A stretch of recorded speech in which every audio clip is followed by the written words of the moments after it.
చేయడం గౌరవంతుడు రత్నవాడు కాబట్టి ఆయన మహిమల విషయాలు మనం జ్ఞాపకం చేసుకుంటాం. ముందుగా ఒక పాఠం మొదలాడు మహిమ స్వరూపంగా ముక్తి చేయడం మాట్లాడ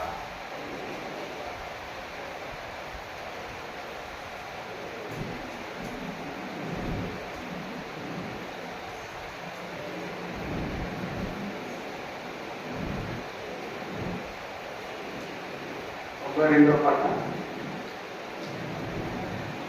చరణం మొదటి పదని మొదటి పాటలు మహిమ స్వరూపుడా మృత్యుంజయుడా మరణపు ముల్లును విరచిన క్రీస్తు నీకే స్తోత్రములు నా యేసయ్యా నీకే స్తోత్రములు నీకే స్తోత్రములు నా యేసయ్యా నీకే స్తోత్రములు నీ రక్తమును నా రక్షణకై బలియాగముగా అర్పించినావు నీ రక్తమును నా రక్షణకై బలియాగముగా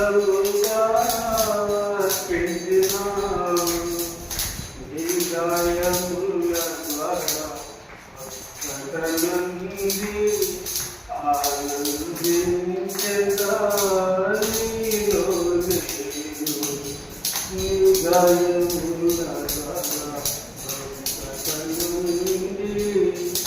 ఆనందించదా నీలో నేను నీకే స్తోత్రములు నా యేసయ్యా నీకే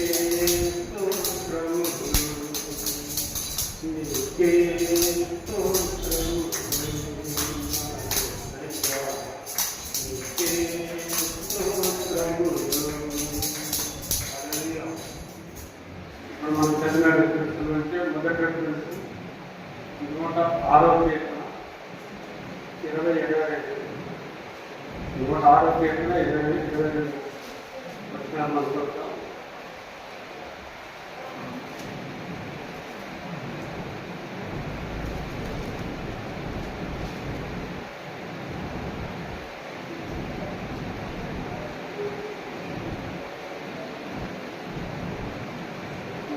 కీర్తన 20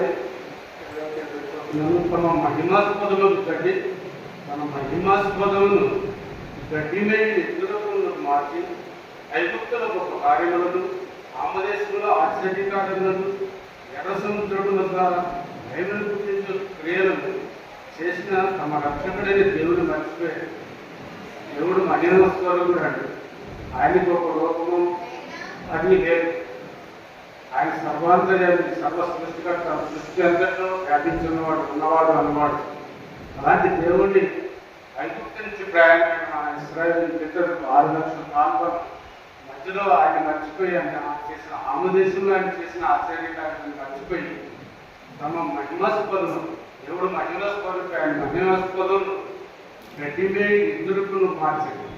గడ్డిమే సేద్యం తయారు చేసుకుని మోషే గారు కొండ మీద కట్టారు. ఆయన దేవుడికి ఇచ్చిన పదార్థాల కోసం కింద ఆహారం అభ్యర్థి 6 లక్షల కాలం అభ్యర్థులకు ఆహారం మీద వారికి ఉన్న ఇశ్రాయేలు కొన్ని వెండి బంగారం అంతా తీసి ఆహారం తీసి ఆయన ఒక ఎద్దుల పని తయారు చేస్తారు. ఐగుప్తు నుంచి మమ్మల్ని నడిపించే దేవుడు నీవే అని కానీ సాగిపడతారు. ఇంత దౌర్భాగ్యం మనుషులు దేవుడిని చేయగలరా? మన హస్తాలతో దేవుడిని మనం నిరూపించగలమా? చాలా మంది ఇప్పుడు కూడా మన భారతదేశం కానీ ఆంధ్రప్రదేశ్ కానీ విగ్రహాలు చేసుకుని అవే దేవుడు అని వాటికి సాగిపడతారు. దశకంలో మనం చూస్తే దేవుడు కానీ 44వ అధ్యాయంలో మనం చూస్తాం. ఒక చెట్టు నుంచి కొన్ని కొమ్మల నుంచి మంట వేసుకుంటారు, చలికాలు దాని నుంచి వంట చేసుకుంటారు. చిన్న ముద్దు నుంచి దాన్ని విగ్రహం చేసి దానికి దేవుడు అని దాన్ని పొందుతారు.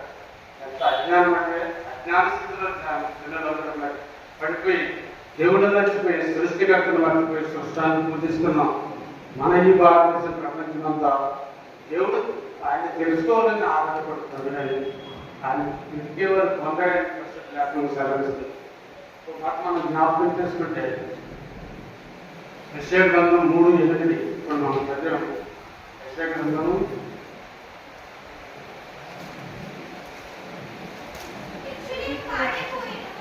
యెరూషలేము పాడైపోయాను,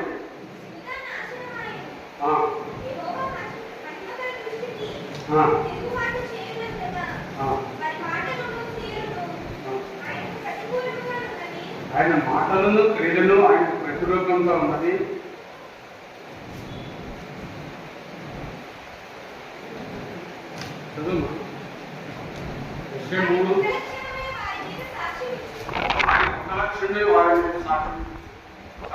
యెరూషలేము పాడైపోయాడు, యూదా నాశనమైన యెరూషలేము మహాపూర్ణ పట్టణం.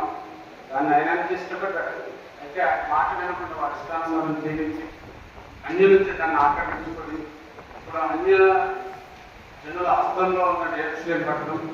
అక్కడ మసీదు యాక్చువల్గా దేవుడు మందిరం ఉండాలి, ముందు కట్టాడు. సొలొమోను కట్టిన మందిరాన్ని దాన్ని పడవేసి ఇప్పుడు మసీదులు కట్టారు. ఆ మసీదు పోయి అక్కడ యెరూషలేము దేవాలయం కట్టబడినప్పుడు రెండో అక్కడ చాలామంది బైబిల్ పండిస్తున్న వ్యాఖ్యానిస్తూ ఉంటారు. యెహోవా మహిమ దృష్టికి తిరుగుబాటు చేయనంత వారి మాటలు క్రియలను ఆయనకు ప్రతికూలముగా ఉన్నాయి. దేవుడికి వ్యతిరేకంగా ఆయన ఇది మంచిది ఇది చెడు అని చెప్పాడు. ఇతర దేశకాండంలో మనం చూస్తే మంచి చెడు జీవ మార్గము మరణ మార్గం మేము ముందుంచాలి కానీ ఇచ్చుకునే స్నేహితులు మనకి ఇచ్చాడు. దేవుడు ఎవరిని బలవంత పెట్టినట్టు నన్ను నమ్ము అని ఆయన అడగదు. ఆయన 2 మార్గాలు మనం ముందుంచాడు, ఇచ్చుకొని మార్గం మనకి ఇచ్చాడు. కానీ జనాలందరూ ఇప్పుడు ఏంటంటే ఇన్స్టెంట్గా అప్పటికప్పుడు జరగబోయే పనుల కోసం, తుచ్చమైన ఈ లోకం కోసం శాశ్వత జీవాన్ని ఎదుర్కొని ఏదో తరతరంలో దేవుడితో జీవించే ఆ కృపను ఎదుర్కొని ఇదే సర్వస్వమానికి జీవిస్తున్న మనుషులు అనేక ఉన్నారు. ఏ భేదము లేదు, అందరూ పాపం చేసి దేవుడు అనుగ్రహించి మహిమను పొందలేక కూర్చున్న పరిస్థితి లేకుండా సాగిస్తుంది. పాతాళము అపరిమితంగా నోరు తెచ్చుకున్నట్టుంది. దానిలో కన్నులు గొప్పవారు పెద్దల చిన్నలు అందరూ పెట్టుకుంటున్నారు. యుగయుగములు తరతరములు దేవుడితో జీవించాలి. దేవుడు ఆశ అయితే ఈ తుచ్చమైన కోరికలతో ఈ లోకపు ఆశలు పోయి శరీరాశని నేర్చేసరికి దేవుడు నమ్మకంతో మానవుడు కొట్టుమిట్లు ఆడుకుంటూ ఇదే జీవం అనుకుంటున్నాడు. చచ్చిపోయిన ఎవరైనా చూస్తారు, ఎవరికి ఏమి తెలియదు అనుకుంటారు. కానీ అసలైన జీవితం మాకు ఉందని అట్లీస్ట్ తెలిసిన దేవుడు తెలుసుకున్నాం మనమే గుర్తించాలని దేవుడు కోరుకున్నాడు. ఇది నిజమైన జీవితం కాదు, శాశ్వత జీవం కాదు. యుగయుగములు తరతరములు దేవుడితో జీవించే అసలైన జీవితం. ఇది కేవలం మన యాత్ర కోసం దేవుడు మనం ఈ లోకాన్ని పంపించాడు. ఈ లోకంలో జీవిస్తున్నప్పుడు మనం ఎలా జీవిస్తున్నాం అనేది దేవుడు ఎప్పటికప్పుడు పరిశీలన చేస్తాడు. నా నోటి మాటలు, నా హృదయ జ్ఞానము మీ దృష్టికి అంగీకారములుగా ఉందని ఆచరించి ఒక్కటి ప్రార్థన చేస్తాడు. మనం మాట్లాడే మాట, చూసే చూపులు, తలచే తలంపులు అన్నీ దేవుడికి ఇష్టంగా మనం జీవిస్తున్నామా లేదా బయటికి భక్తిగా వారి వల్లే నటిస్తూ దాని శక్తిని ఆశ్రయించకుండా ఏదో మరి నటనా జీవితం జీవిస్తున్నామనేది మనం ఈ ఉదయకాలంలో పరిశీలన చేసుకోవాలి. అలాగే యెషయా గ్రంథం 6:2 యెషయా 6:2 ధ్యాని చెప్పిన మాటకి వారు సైనికులు ఎదుర్కొని యెహోవా పరిశుద్ధుడు పరిశుద్ధుడు పరిశుద్ధుడు సర్వలోకము ఆయన మహిమతో నిండినదని గొప్ప స్వరంతో ప్రతిగానం చేస్తుంది. దేవుడు పరిశుద్ధుడు, నేను పరిశుద్ధుడనే ఉన్నదాన్ని పరిశుద్ధుడైన దేవుడు వార్త సరిస్తుంది. మనలో పరిశుద్ధత ఎంతంగా మనం తెలుసుకోవాలి. మనం మట్టి శరీరంతో జీవిస్తున్నాం, దాన్ని మయం శరీరంగా మార్చుకోవాలి దేవుడు ఇష్టపడుతున్నాడు. అయితే దేవుడు పరిశుద్ధుడు, పరిశుద్ధులైన వారి పిల్లలు పరిశుద్ధంగా ఉంటారు. సింహం కడుపులో వచ్చి సింహం పుడుతుంది, దేవుని కనిపించి మనం పుట్టాం, దేవుని రత్నంతో మనం కడగలుగుతాం. మరి దేవుని పిల్లలుగా దేవుని పోలికగా మనం జీవిస్తున్నాము. ఈ శరీరం ఏనాటికి మార్పు చెందండి, మళ్ళీ శరీరం ఇప్పటికైనా మంచికి చేరవలసింది. కానీ మనలో ఉన్న ఆత్మ అది దేవునిది. ఆ విషయం మన అందరికీ తెలుసు. ఆదాము గారు సృష్టించినప్పుడు ఆయనలో ఏమాత్రం జీవం లేదు. అప్పుడు ఆదాము గారి నాశకాగ్రంథంలో జీవవాయువు ఉన్నప్పుడు దాని జీవాత్మే. మన జీవిస్తున్న జీవితం ఆయనది, మనలో ఉన్న జీవం ఆయనది. మరి నా బాహ్య పురుషుడు కృషించుతున్నాను, నా అంతరంగ పురుషుడు దినదినము అభివృద్ధి చెందుతున్నాడు బాగుగా చెప్తారు. అంతరంగంలో ఒక పురుషుడు ఉన్నాడు, అది దేవుడు ఉన్నాడు, దేవుని ఆత్మ. దాన్ని మనం సంతృప్తి పరచగలుగుతున్నామా లేదా? ఆయన ఆత్మను సంతృప్తి ఆశలు మన కోరికలు ఈ లోపల జీవించిన అంశాలను సుఖమని భావిస్తున్నామా? ఇప్పుడే కాలంలో దేవుడు మనం నడుపుతున్నాడు. ఈ లోకంలో దాని నటన గతించిపోతాయి, భూమి ఆకాశంలో గతించిపోతాయి, కానీ నా మాటలను గతించమని దేవుడు సెలవుస్తున్నాడు. కాబట్టి మరి ఆయన మాటలేదు మన విశ్వాసం ఉంటుంది. ఆయన ప్రియమైన బిడ్డలుగా ముందుకు కొనసాగాలని దేవుడు ఆశపెట్టున్నాడు. కాబట్టి అతి విధమైన అతి జీవితం మనలో కలిగి జీవిస్తూ ఆయన సంతోషపెట్టే జీవితాన్ని మనలో ఉండాలని దేవుడు ఆశపడుతున్నాడు. కాబట్టి ఆయన ఆశించిన రీతిలో మనం జీవించాలని కోరుకున్నాడు. అతి వ్యక్తిగా మనం చేద్దాం. 42వ గ్రంథం 42వ అధ్యాయం 8వ వచనం చదువుతున్నాను. యెహోవాను నేనే, దేవుడు నేనే అని చెప్పగల సామర్థ్యం సత్తా ఉన్న దేవుడు మన దేవుడు. మరి ఆడితో భర్తతో సంసారం చేసే పిల్లలకి వాళ్ళందరూ దేవుడు అని చెప్పుకుంటున్నారు. దేవుడు అంటే ఆయనకు ఒక మరి అది మహిమ ఉంటుందండి. ఆ మహిమలో దేవుడు చెప్తున్నాడు నేనే అని చెప్పగలదా? మరి ధైర్యము నిర్భరము అలాగే ఆ విధంగా జీవించిన వారు యేసుప్రభువు తప్ప ఈ లోకంలో ముక్కోటి దేవతలు ఉన్నారని చెప్తారు. కానీ ఏ దేవుడు నేనే అని చెప్పగలిగిన వాడు లేడు. అలాగే మన కోసం పాపల మీద మన కోసం ప్రాణం పెట్టి శిలువలో యాగమై బలియాగమై పెట్టి తిరిగిలించిన వాడు యేసుప్రభువు. ఆయన మాట్లాడుతున్న మాట ఇది. యెషయా గ్రంథం 42. యెహోవాను నేనే, దేవుడు నేనే. యేసుప్రభువు ఆయన తండ్రి అయిన దేవుడు అన్నీ ఆయన. యెహోవాను నేనే, ఇది నా నామం, మరి ఎవరికి నా మహిమను నేను ఇచ్చేవాడు అంటున్నాను. ఆయన ప్రత్యేకమైన వాడు, పాపంలో చేరక ప్రత్యేకంగా జీవించిన యేసుప్రభువు. నాలో దోషం ఉన్నదని మీలో ఎవరైనా స్థాపించగలరు. ప్రపంచాన్ని సమావేశిస్తున్న చక్రవర్తి యేసుప్రభువులో ఏ దోషం లేదండి. అయితే మరి శిలువ మీద ఎందుకు మరణం పొందాడు? నీ కోసం, నా కోసం, మనం చేసిన పాపం కోసం. సర్వలోక పాప పరిహారార్థం రక్త ప్రోక్షణ అవశ్యం. రక్తం పరమాత్మైన పుణ్యదాన పర్యాలు. పరమాత్ముడైన దేవుని రక్తం చిందిస్తే తప్ప మానవుడికి క్షణం లేదండి. ఈ లోకంలో పురుష సహాయం తప్పుతున్న వారు పరిశుద్ధులు కార్యం లేకుండా నడుస్తుండగా దేవాదేవుడే మన కోసం మానవ శరీరాన్ని దాటి పరలోకాన్ని తండ్రిని విడిచిపెట్టకూడని భాగ్యమని ఎంచుకునిగా మరి యుక్తుడుగా అశక్తుడుగా సామాన్యుడిగా మన మధ్యకొచ్చి మామూలు జీవితం చేయించాడు. దేవుడు ఆకాశం నుండి ఆజ్ఞాపించగలడు. ఆయన నోటి మాట చేత సమస్త సృష్టి కలిగాడు. అది ఏదైతే అది జరుగుతుంది. కానీ ఆయన లోకానికి వచ్చి మనలాగా మనిషిగా జీవించి ఒక మానవుడు స్వతహాగా ఎన్ని కష్టాలు అనుభవించి వాటిని ఎక్కువ అనుభవించి ఆయన చేయని నేరం కోసం, నేను చేసిన నేరం, మనం చేసిన నేరం కోసం ఆయన శిక్ష అనుభవించి 39 కొరడాలలో ఆర్థిక రక్తం చుక్కవారు. మానవ శరీరంలో 6.5 లీటర్ల రక్తం ఉందని శాస్త్రజ్ఞులు చెప్తారు. ఆ రక్తమంతా చిందించబడి శిలువలో దిక్కులేని వాడుగా, దరిద్రుడిగా, అతిక్రమంగా చేయవాడు ఆయన ఎచ్చబడిన వాడి రక్తం సర్వస్సులుగా శిలువలో మరి మన కోసం మరణించాడు. ఆ శిలువయాలను మనం జ్ఞాపకం చేసుకోవాలి. ఆయన మహిమను మనం నిరంతరం జ్ఞాపకం చేసుకుందాం అనుకుంటాను. ఆ మహిమను తెచ్చేవాడు కాదు, నాకు రావాల్సిన స్తోత్రము విగ్రహము చెందనము. విగ్రహాలన్నీ వడ్డీలని మనం అనుకున్నప్పుడే మానవుడి చేతితో నిర్మించబడింది. వాటికే అట్లే దేవుడిని నమస్కారం చేస్తున్నారు. మన ప్రజానీకాన్ని దేవుడు చూసి పరితాపం పొందలేకపోతాడు. ప్రియమైన మానవాళ్ళు ఎప్పుడైనా నేను నిజమైన దేవుడిని తెలుసుకోమని ఆయన ఆశపడుతున్నారు.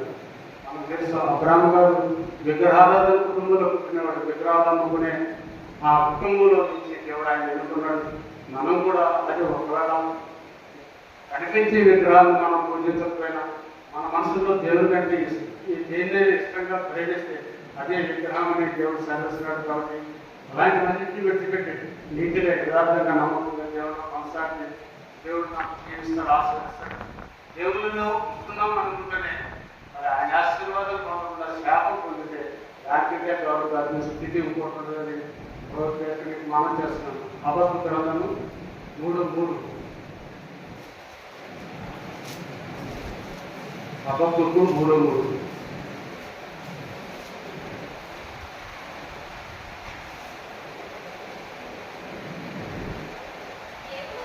ఆయన మహిమ దేవుడు ప్రమాణం నుండి బయలుదేరుతున్నాడు. పరిశుద్ధ దేవుడు పారాణులను వేరు చేస్తున్నాడు. ఆయన మహిమ ఆకాశ మండలం అంతటను కనబడుతున్నది. చాలా భూమి ఆయన ప్రభావంతో ఆయన ప్రభావాన్ని వస్త్రంగా ధరించి ఉన్నవాడు. ఆయన ప్రభావం భూమి అంతా ఉన్నదని దేవుడు వాక్యించారు. ఎక్కడైనా దేవుడు ఉన్నాడు, సర్వాంతర్యాన్ని, సర్వ సృష్టికర్త. ఎందుకన్నాడు అందులో సందేహం లేదని అందరూ చెప్తుంటారు. మరి ఆయన మహిమ ఆకాశం మండలం అంతా కనబడుతుంది. ఆకాశంలో ఆయన మహిమ ఉన్నది, భూమి మీద ఆయన ప్రభావం ఉన్నది. ఆయన ప్రభావం దేవుడు మరి ఆత్మస్వరూపంగా మన మధ్య ఉన్నాడు. ఆయన మనతో కనిపించే దేవుడు కాదు కానీ వాక్యం ద్వారా, ఇలా చెప్పే మాటల ద్వారా, అలాగే దేవుడు మనం ప్రార్థన చేస్తుంటే మనతో మాట్లాడే దేవుడు అయినా ఆయన ఇప్పటికి కూడా సజీవుడై సర్వశక్తిమంతుడైనాడు. నీవు పిలిస్తే కలిగే దేవుడు. రాజుగా జీవితం మనం చూస్తే ఎన్నిసార్లు ఆయనకి ఆత్మహరించినప్పటికీ ఫిలిస్తీన్ల మీద యుద్ధం పెట్టినప్పుడు ప్రభా నేను వాటి మీద యుద్ధం చేయడానికి వెళ్ళాలంటే వెళ్ళమన్నట్టు వెళ్ళాడు. దేవుడు జీవించాడు. మరి ఆయన వెళ్ళదంటే మానేసే సందర్భాలు కూడా ఉన్నాయి. మరి మనం దేవుడితో సహవాసం కలిగి ఉన్నామా? మనం ఏదైనా ఏ కార్యమైనా తలపెడితే దేవునికి ముందు ప్రథమ స్థానం ఇచ్చి ప్రభా ఈ కార్యం నీ చెట్టుమా కాదని మనం అడుగుతున్నాం. అలా అడుగుతూ ఆయన మహిమను మనం కోరుకుంటే మన గృహాల్లో మనం ఆయన మహిమ ఉంటుంది. ఆయన మహిమ స్వరూపుడు కాబట్టి ఆయన మహిమతో మనం నింపుతాడు కాబట్టి మరి అలాంటి కృపాభాగ్యం మనం కోరుకుంటాం. మనం పరిశుద్ధులకి పిలువబడటం కానీ మరి ఏదో ఈ లోకంలో చేస్తున్నాం కదా భక్తి చేస్తున్నాం అలా అనుకోకుండా దేవుడి సన్నిధిలో మనం అనిపిస్తూ దేవుడిచ్చే ఆశీర్వాదాలు దేవుడు పొందుకోవాలని దేవుడు కోరుకుంటాడు. అదే అగ్గైలో ఒక మాట చదువుతాను. అగ్గై 2:2 అగ్గై గ్రంథం 2:2 నీవు యోధాదేశపు అధికారులు శ్రేయస్సు కుమారుడు జగద్భాగునితో తోను ప్రధాన యాజకుడు యెహోయాదా కుమారుడు యెహోషాపాతును శేషించిన జనంతో ఇస్తాను.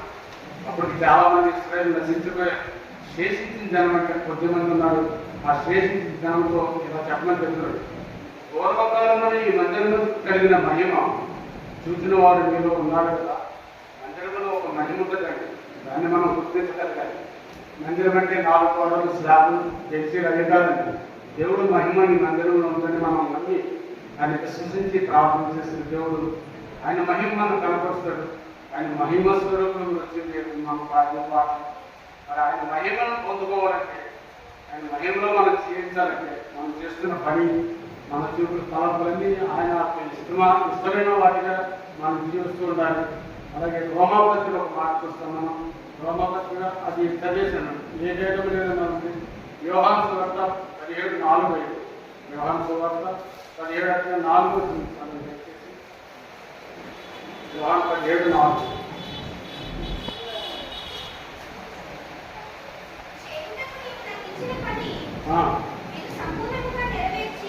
చేయటకు నీవు నాకు ఇచ్చిన పని నేను సంపూర్ణంగా నెరవేర్చి భూమి మీద నేను మహిమపరచు. చాలమ్మా. చేయటకు నీవు నాకు ఇచ్చిన పని నేను సంపూర్ణంగా నెరవేర్చి. దేవుడు ఆయన ఏకైక కుమారుడు యేసుప్రభు వారిని మన మధ్యకి పంపించాడు. ఆయనతో పని అప్పచెప్పాడు. ఏంటంటే లోకానంతా నువ్వు రక్షించాలని. ఆయనకి రక్షకుడని మరో పేరు. ఆ పనిని నేను పూర్తి చేసేది యేసుప్రభు వారు తన తండ్రితో చెప్తున్నాను. చేయటకు నీవు నాకు ఇచ్చిన పని నేను సంపూర్ణంగా నెరవేర్చాడు ఆయన. శిలువలో మనం 6వ మాట జ్ఞాపకం చేసుకుంటే అదే మాట మనం తండ్రి నేను నాకు ఇచ్చిన పనిని నేను సమాప్తం చేశానని 6వ మాటగా సమాప్తమైందని దేవుడు సెలవిస్తున్నాడు.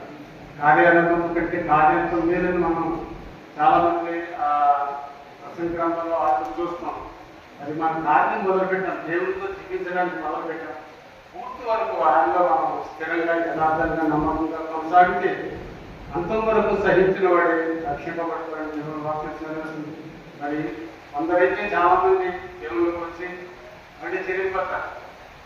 ఆఫీసులో 13 మనం చదివి పుస్తకం చదివేవాళ్ళు మనం చూస్తాం. అంటే కొందరు వస్తారు, దేవుడిని అంగీకరిస్తారు, వాళ్ళ అవసరం తీరిపోయిన తర్వాత దేవుడు వదిలేస్తారు.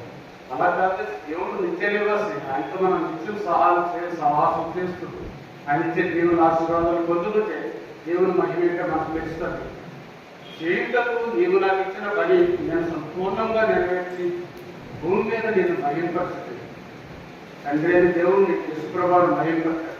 అలాగే మనం కూడా యేసుప్రభు సంతానమని, యేసుప్రభు రక్తంలో కడగబడ్డామని, ఆయనను సృష్టించామని, ఆయన పిల్లవమని, దేవుని పిల్లవమని పేరు పెట్టుకున్నాం. కానీ మరి ఆయన్ని మహిమపరుస్తున్నాం. మనం చేసే ప్రతి పనులు ఆయన మనతో ఉంటున్నాడు. ఇతడు అబ్రహాము కుమారుడు, ఇవే అబ్రహాము కుమారుడి అనిపించే యోగ్యత అర్హత మనలో ఉందా? లేదంటే మన ఇష్టానుసారం జీవిస్తూ కొంత మన ఇష్టం, కొంత దేవుడి ఇష్టం మన కుదరదండి. ఉంటే దశగా ఉంది, అయితే చల్లగా ఉండమని దేవుడు వాటిని విచారిస్తుంది. దేవుడిలో మనం ఇష్టగా ఉన్నామా, నులివెచ్చని స్థితిలో ఉన్నామా? నిత్యము వెలుగుతున్న బలిపీఠం మన హృదయంలో హృదయం అన్నిటి కంటే మోసకరమైనది, అది ఘోరమైన వ్యాధి మనం చూస్తాం. దాన్ని మన హృదయాన్ని నిష్కల్మషంగా నిర్దోషంగా దేవుని ఎదుట మనం ఉంచుకోగలుగుతున్నామా? ప్రార్థన జీవితం మనం ఉందా? లేదంటే మరి ఆదివారం వచ్చి మళ్ళీ ఆదివారం వరకు బైబిల్ చదవాలి క్రైస్తవులు భక్తులు ఎంతమంది మనం చూడగలం. అయితే నిత్యము ఆయనకు సాహసం చేయాలంటే ఏం చేయాలంటే ఎవరైనా దేవుడు ప్రార్థన చేయాలి. ఆయన ముఖదర్శనాన్ని మనం చూడగలగాలి. ప్రభావం గతరాత్రంగా పరిష్టమైన రకంగా నన్ను భద్రపరిచి కాచి కాపాడి ఈ ఉదయకాల సమయంలో నన్ను సజీవులు ఎక్కడో చేర్చావు. నిద్రించిన వారు ఎంతో మంది మరి తిరిగి లేవలేకపోయాము. అనేక వేల మంది నశించుకుంటున్నారు. మనకు తెలుసు. గత 2 పునరుత్థాన తరాల మధ్యలో లేకపోవడానికి కారణం పాస్టర్ చెప్తున్నారు. నాకంటే చిన్నవాడు మా తమ్ముడు రిటైర్ అయ్యి ఇంకా సంవత్సరం అవ్వలేదు. ఆ రిటైర్మెంట్ సెటిల్మెంట్ డబ్బులని ఇంకా రాలేదు. అయినా దేవుడు ప్రభుత్వం నిర్ణయించారు. ఇప్పుడు ఇలా ఉంటున్నాం, తర్వాత ఏమవుతుందో ఎవరికి తెలియని పరిస్థితి. ఈ లోకం భయంకరం. మనం తీసుకునే ఆహారం కానీ, తాగే నీరు కానీ, వాతావరణం సమస్తం కల్మషమైపోయిన ఈ జనాలు మనం ఉంటున్నాం. కేవలంగా కొనసాగుతూ ఆరోగ్యం కాబడుతూ ముందు సాగడానికి ఈ రోజులు అంతా ఈ ఆశామాషి కాదు, చాలా కష్టతరమైనది. అయితే దేవుడు ప్రార్థన చేసుకుంటూ ముందు సాగలను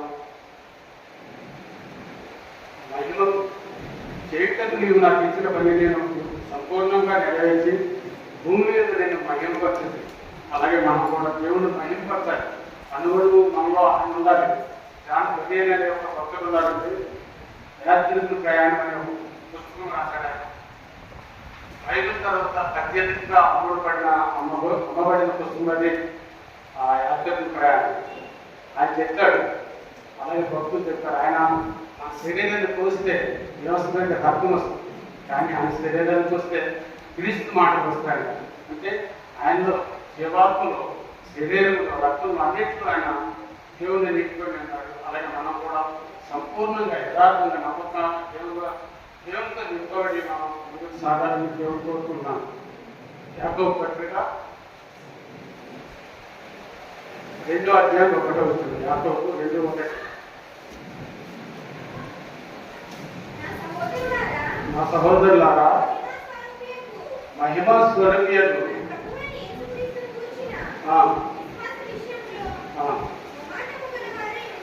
చాలా మహిమా స్వరూపియకు మనకి యేసుక్రీస్తు విషయంలో మహామాటం కలిగి ఉండకండి.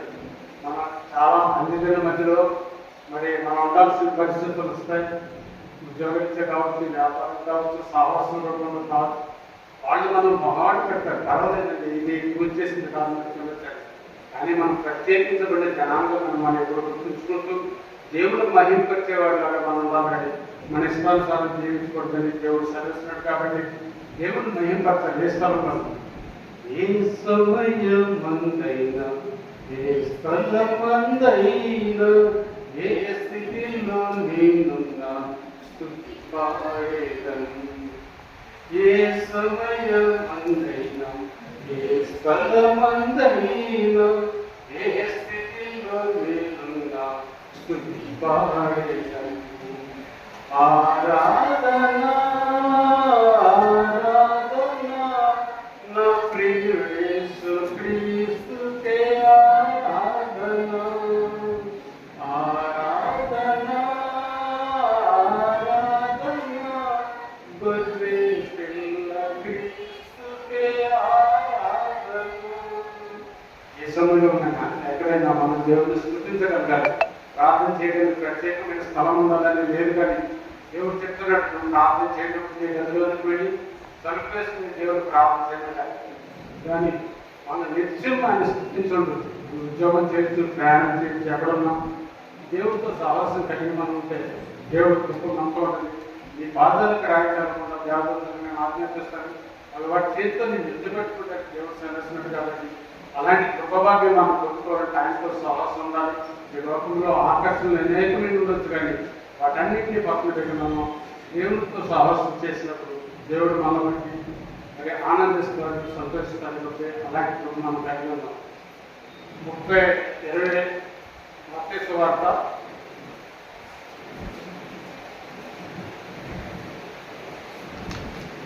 20:31 వచ్చింది చూడండి.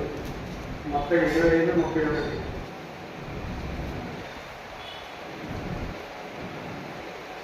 మన మహిమతో మనిషి కుమారుడు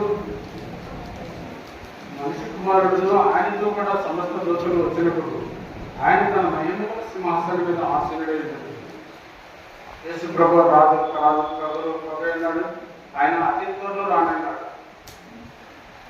మీ హృదయం కలవరపడలేదు, తండ్రి విశ్వాసం ఇచ్చిన ఆయన విశ్వాసం ఆశీర్వాదంతో ఆయన మృత్యుం చేయడే, పునరుద్ధానుడే, 40 దినాల భూమి మీద సశరీరుడుగా సంచరించి 500 మందికి పైగా దర్శన భాగ్యించి తన శిష్యులు 11 సార్లు దర్శించి వాళ్ళు బలపరిచి నేను తండ్రి ఎత్తుకు వెళుతున్నాను, స్థలం సిద్ధం చేసి మళ్ళా మీ మధ్యకి వస్తాను, అంతవరకు మీ మధ్య ఆదరణకర్త ఉంచుతానని మన మధ్య ఇచ్చిన ఆదరణకర్తను బట్టి పరిశుద్ధాత్మను బట్టి ఆయన పొందాలని తెలుద్దాం.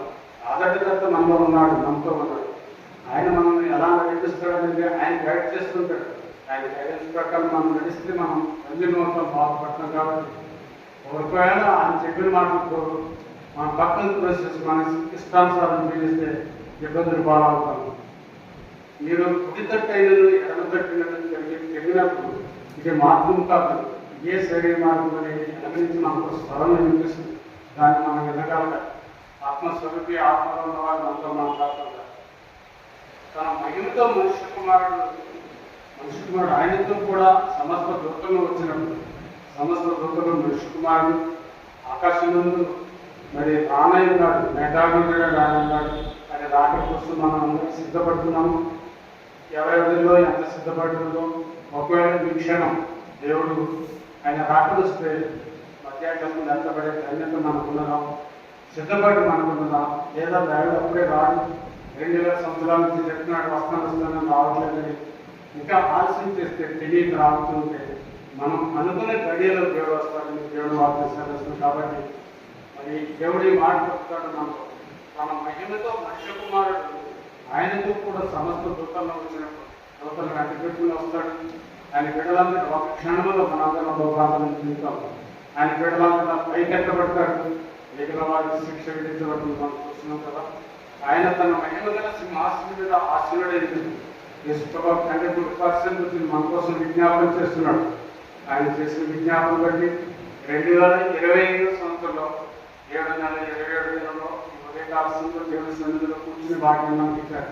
ఇది మన చిత్రం కాదండి, దేవుడు ఆయన సంకల్పం చెప్పిన మనం ఏర్పరుచుకున్నాం. కాబట్టి మన విజ్ఞానం ఎలా ఉన్నాం. కాబట్టి మరి దేవుడికి ఎంత భయంకరంగా మనం చేస్తున్నాం. నేను ఏమి చేయాలని దేవుడిని ఎప్పుడైనా మనం అడిగామా ప్రార్థన? దేవుడిని మనకి అడిగి ప్రభావ ఇది ప్రభావ అన్ని అడుగుతుంటాం. కానీ దేవుడు కూడా మన పట్ల ఒక కోరిక ఉన్నది. నా కుమారుడు లేదా నా కుమార్తె ఇలా జీవించాలని దేవుడు ఆశపడుతున్నాడు.